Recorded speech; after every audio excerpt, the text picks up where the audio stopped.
এই নিয়ে পরপর 3 দিন বাড়ি ফেরার পথে আমার সঙ্গে সাপটার দেখা হলো। মঙ্গল, বুধ আর আজ বৃহস্পতি, একই সময়ে একই জায়গায়। জায়গাটা চেনা সহজ। এখানে ফুটপাতের গায়ে একটা বড় কাঠবাদামের গাছ আছে। মন বলছিল আজও সাপটাকে এখানেই দেখতে পাবো। পেলাম সত্যি। ফুটপাতের উপরেই শুয়েছিল, যেন আমারই প্রতীক্ষা করছিল। পায়ের শব্দ পেয়েই একবার মাথাটা তুলে আমার মুখের দিকে তাকালো, তারপর মাথা নামিয়ে নিল। এখন রাত 9টা। সল্টলেকের রাস্তায় লোকজন আর গাড়ির সংখ্যা কমে এসেছে। কাঁধে অফিসের ব্যাগ নিয়ে সাপটার সামনে দাঁড়িয়ে আছি। আমার বাঁদিকে সল্টলেকের বিএল ব্লক সারিবদ্ধ একতলা দোতলা বাড়ি। বসন্ত বাতাসে কিছু বাড়ির জানালার পর্দা উড়ছে। একটা বিলিতি কুকুরের ডাক শুনতে পাচ্ছি। এত গম্ভীর সেই ডাক যে মনে হচ্ছে পাতাল থেকে উঠে আসছে। ডান দিকে একটা নোংরা খাল। খালটার ওপাশেই আলোকিত বড় রাস্তা, যার নাম বিশ্ববঙ্গ সরণি নাকি বিশ্ব বাংলা সরণি, ঠিক মনে পড়ছে না। যাই হোক, সেই সরণটির ওপাশে আবার মাল্টিন্যাশনাল কোম্পানিগুলোর বহুতল দপ্তরের সারি। চারদিকে এত আলো, তবু খালের বুকটা কিভাবে যেন সমস্ত আলো শুষে নেয়। ওখান থেকেই ফুটপাতে অন্ধকারে উঠে আসে। অন্ধকারের সঙ্গে উঠে আসে ওই সাপ। এখন আমি অফিস থেকে বাড়ি ফিরছি। প্রতিদিন এই সময়েই ফিরি, কিন্তু এই রাস্তা ধরে ফিরি না। এটা দিয়ে ফিরলে অনেকটা বেশি ঘুরতে হয়। গত 3 দিন এক বিশেষ কারণে এই রাস্তাটা ধরতে হচ্ছে। ঘড়ির কাঁটা 9টার ঘর পেরিয়ে গিয়েছে। খিদে পেয়েছে, ক্লান্তও লাগছে খুব। আর কিছুটা হাঁটলেই বাড়ি পৌঁছে যেতাম, কিন্তু সাপটাকে এইভাবে একা রেখে দিয়ে আমার বাড়ি যেতে ইচ্ছে করছে না। গতকাল যাইনি, আজও যাব না। ওকে নিরাপদ জায়গায় সরিয়ে রেখে তারপর বাড়ি যাব। মঙ্গলবার সাপটাকে সরিয়ে দিয়েছিল এক বুড়ি। গতকাল আমি, আজও আমাকেই সরাতে হবে।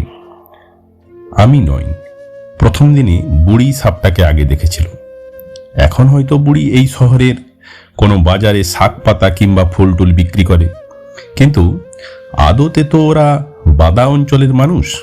তাই আলটপকা জায়গাতেও সাপটাকে সাপ বলে চিনতে ভুল করেনি। হঠাৎ দাঁড়িয়ে পড়ে বলেছিল, ও মা, লতা যে গো। আমি পিছন থেকে মুখ বাড়িয়ে জিজ্ঞেস করেছিলাম, কি? মা মনসার বাওন এক্কেরে আন্তার মধ্যিখানে শুইয়া আছে, আর একটু হলে দিতুম গায়ে চাপবে। তখন আমিও সাপটাকে দেখলাম। কি জাতের সাপ ঠিক বুঝতে পারলাম না।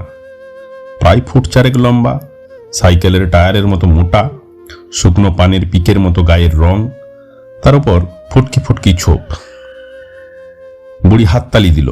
ফুটপাতে পা ঠুকে ঠুকে ধপ ধপ শব্দ তুলল।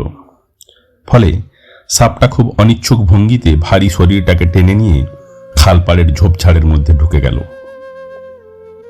বুড়ি যেতে যেতে মন্তব্য করে গেল, মরণীর পাখনা গজাইছে, নইলে মানসির চলার পথে শুইয়ে থাকতে যাবি কেন? দিত কেউ এক্ষুনি মাথাটা ইঁট দিয়ে ছেঁচে। বুড়ির এই শেষ কথাটা মানতে পারলাম না। আমার মনে হলো মরার জন্য রাস্তায় উঠে আসেনি সাপটা, বাঁচার জন্যই এসেছে। অনেক সময় আসতে হয়।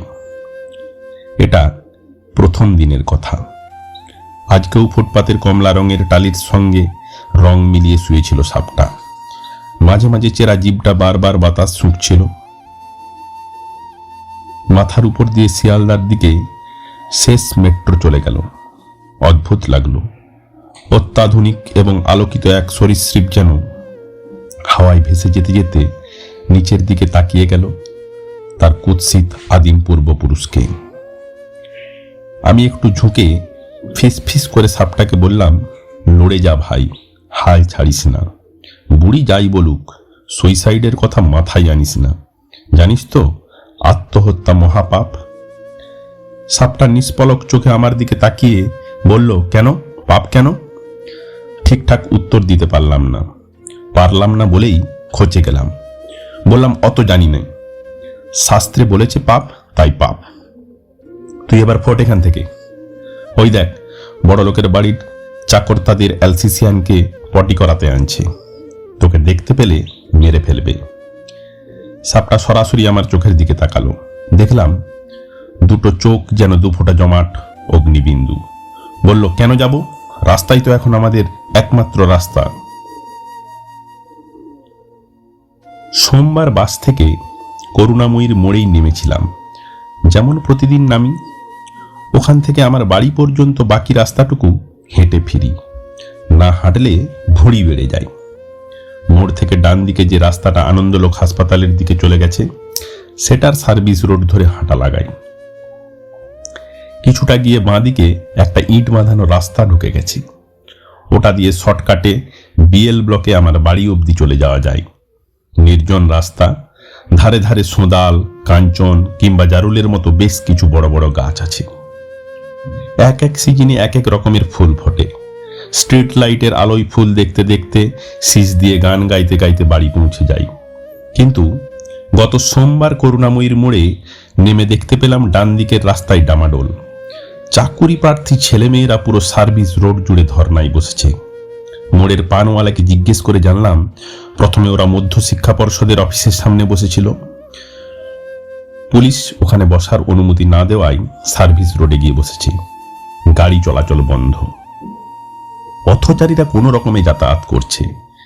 কি আর করব, ওদের অবস্থান বিক্ষোভের পাশ দিয়ে হাঁটা লাগাচ্ছিলাম। অসুবিধে হচ্ছিল হাঁটতে। একদিকে রাস্তায় খবরের কাগজ পেতে ওরা বসে আছে, ওদের ঘিরে বিধাননগর পুলিশের ব্যারিকেড, চাকা লাগানো গার্ড রেল যেমন থাকে আর কি। চারদিক পুলিশে ছয়লাভ। এক জায়গায় দেখলাম সার দিয়ে কটা টিভি চ্যানেলের ওবি ভ্যান দাঁড়িয়ে আছে, ছবি টবি উঠছে। টিভি স্ক্রিন আর খবরের কাগজের পাতার নিরাপদ দূরত্ব থেকে খবর যেন একইভাবে ঘাড়ের উপর এসে পড়ে। তখন আমার ভারী অস্বস্তি হয়, মনে হয় নিজেও খবর হয়ে যাব না তো। সরকারি চাকরি করি, অনেক দিক বাঁচিয়ে চলতে হয়, তাই ক্যামেরা এবং পুলিশের থেকে সমদূরত্ব বজায় রেখে যত দ্রুত সম্ভব জায়গাটা পেরিয়ে যাওয়ার চেষ্টা করছিলাম। তাও ভিড়ের ধাক্কায় বেসামাল হয়ে যাচ্ছিলাম মাঝে মাঝে। আমার পেছন থেকে এক টাক মাথা মাঝবয়সী ভদ্রলোক বললেন, বিপ্লব করার আর জায়গা পায় না, রাস্তা আটকেই বসতে হয় বাবুদের। একটা বছর চারেকের বাচ্চা মেয়ে তার মায়ের দিকে মুখের দিকে তাকিয়ে বলল, কিসের পুজো হচ্ছে মাম্মাম, ঠাকুর কোথায়? লুঙ্গি পরা একজন মিস্ত্রি টাইপের লোক একটু টেনে টেনে বলল, চাকরি কি কোথায় আছে রে বাপ, যে তোদের দিবে? সমস্ত কোম্পানিরে এরা বেচে খেয়েছে। আইটি সেক্টরের একটা দুধ সাদা বাস জ্যামে আটকে গিয়েছিল। বাসের জানালার ধারে বসা একটি ছেলে ওই রাস্তার ধারে বসে আছে, তাদেরই সমবয়সী হবে। সুগন্ধি টিস্যু পেপারে ঘাড়ের ঘাম মুছে পাশের মেয়েটিকে বলল, the question is like, are they eligible for any job at all? বাচ্চাটির মা কাঁদো কাঁদো গলায় বললেন, অটো ছাড়া এতটা রাস্তা হেঁটে যেতে কষ্ট হয় না? এরা কি কারো কথাই ভাববে না? মাঝবয়সী ভদ্রলোক তাকে সান্ত্বনা দিয়ে বললেন, আমার ভাগ্নি মিডিয়ায় আছে, জার্নালিস্ট। ও বলছিল পুলিশ নাকি জাস্ট কোর্টের অর্ডারের জন্য অপেক্ষা করছে, অর্ডার পেলেই এদের মেরে তুলে দেবে। বাচ্চা মেয়েটা বলল, মাম্মাম দেখো, একটা আঙ্কেল না বিড়ি খাচ্ছে। ঠিক এই সময়ই আমি দেখলাম বকাই আমার দিকে তাকাচ্ছে। আমার মাস্তুতো ভাই বকাই, ভালো নামটা কি যেন, সৌমেন্দু বোধহয়, সৌমেন্দু হালদার। বিক্ষোভকারীদের জমায়েতের মধ্যে বসে বকাই আমার দিকে তাকিয়ে আছে। অনেক দিন দেখা হয়নি, অনেক দিন মানে প্রায় 5 বছর। ওদের বাড়ি শেষ গিয়েছিলাম সেই ফুলমাসির শ্রাদ্ধে। সেই জন্যই একটু আশা ছিল ও হয়তো আমাকে চিনতে পারবে না, কিন্তু আমার চোখে চোখ পড়া মাত্রই বকাইয়ের মুখ ওর মার্কা মারা চওড়া হাসিটা ফুটে উঠল। চিনতে পেরেছে। আমাকে ডাকার জন্য ও ডান হাতটা তুলছে। এইটুকু দেখেই আমি মুখ ঘুরিয়ে নিয়ে প্রাণপণে ভিড় ঠেলে সামনের দিকে এগিয়ে গেলাম। এবার কি ও পেছন থেকে ছোড়দা, এই ছোড়দা বলে ডেকেছিল আমাকে? নিশ্চিত নয়, অনেক রকম আওয়াজই হচ্ছিল জায়গাটায়। তার মধ্যে হ্যান্ডমাইকে আন্দোলনকারীদের বক্তৃতাটাই সবচেয়ে জোরে বাজছিল। তবু মনে হয় ডেকেছিল।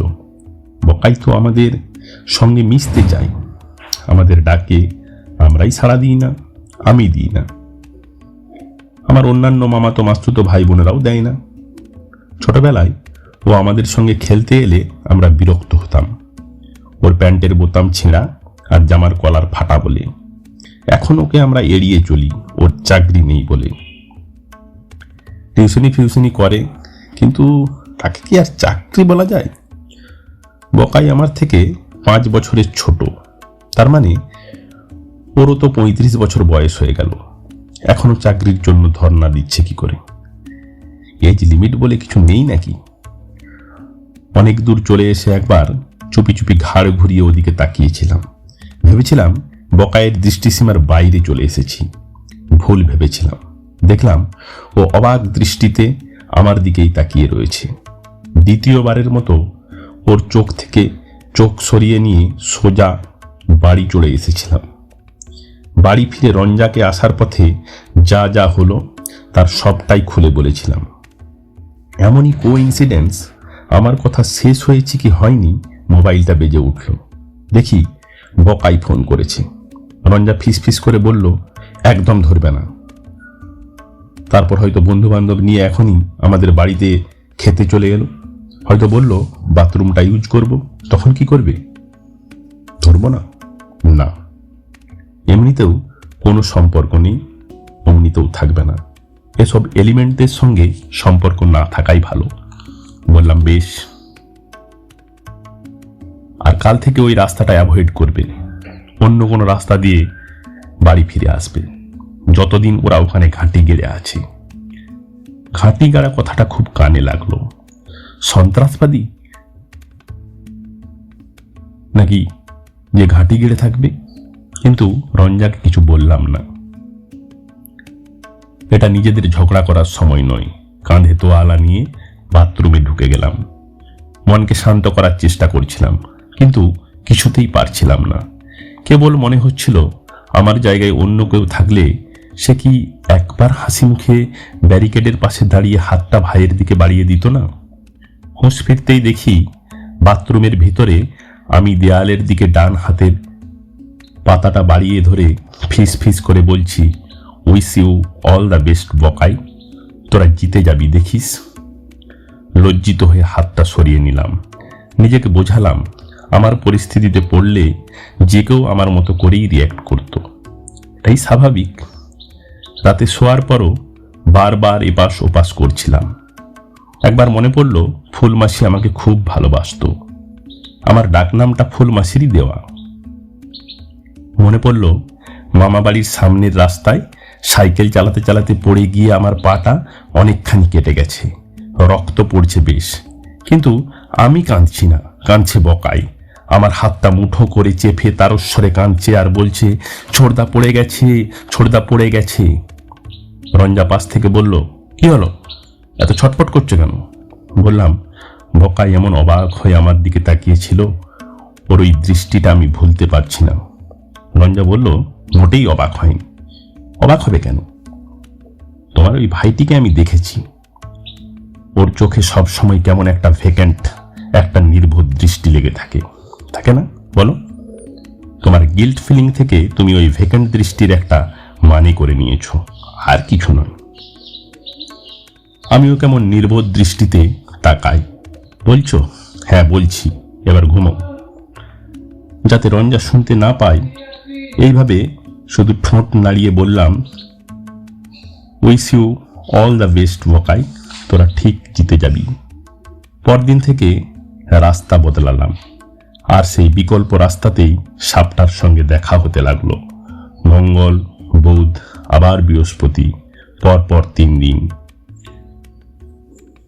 শুক্রবার অফিস থেকে ফেরার পথে করুণাময়ীর মোড়ে এসে বুঝলাম ইচ্ছে করলে আবার আমি আগের রাস্তা দিয়ে বাড়ি ফিরতে পারি, কারণ অবস্থানকারীদের পুলিশ তুলে দিয়েছে।